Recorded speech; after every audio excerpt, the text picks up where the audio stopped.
নদীর ধারে ছোট্ট একটা মাটির ঘর, দেওয়ালে ফাটল, চালের খড় ঝরে পড়ে।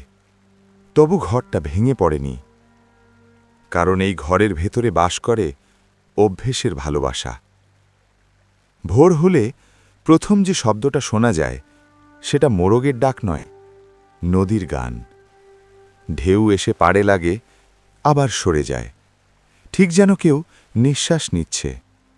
এই ঘরেই থাকে মাঝবয়সী জেলে রশিদ মিয়া আর তার মেয়ে মুনিয়া।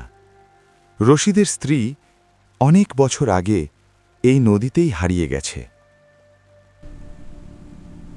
সেই থেকে নদীকে সে ভয়ও পায়, আবার আপনও মনে করে।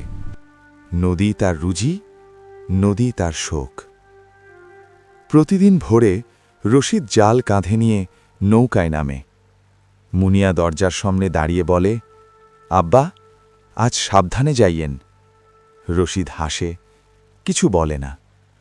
নদীর কাছে গেলে কথা কমে যায়, চোখই সব বলে। মুনিয়া কাঁচা মাটির উঠোনে বসে পড়াশুনো করে।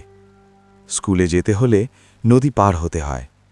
বর্ষাকালে জল বাড়লে সে যেতে পারে না। তখন সে নদীর দিকে তাকিয়ে ভাবে, এই নদী কি তাকে আটকে রাখছে, না আগলে রাখছে? একদিন বর্ষার রাতে ঝড় নামে। বাতাসে খড়ের চাল কাঁপে, নদী গর্জন করে।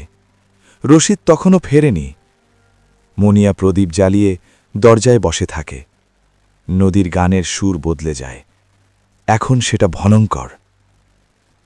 অনেক রাত পরে ভেজা শরীর নিয়ে রশিদ ফিরে আসে।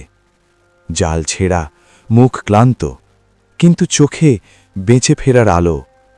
মুনিয়া কিছু বলে না, শুধু তার গায়ে তোয়ালে তুলে দেয়। সেই মুহূর্তে নদী আবার শান্ত হয়, যেন বুঝে গেছে আজ কাউকে নিতে পারবে না। পরের বছর বাঁধ দেওয়ার কাজ শুরু হয়। লোকজন বলে নদী আর আগের মতো থাকবে না। রশিদ চুপ করে শোনে। তার কাছে নদী শুধু পানি নয়, স্মৃতি।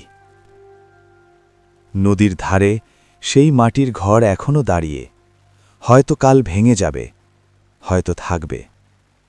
কিন্তু ভোরবেলায় নদী যখন গুনগুন করে গান গায়, মুনিয়া জানে এই গানই তার শিকড়, তার গল্প।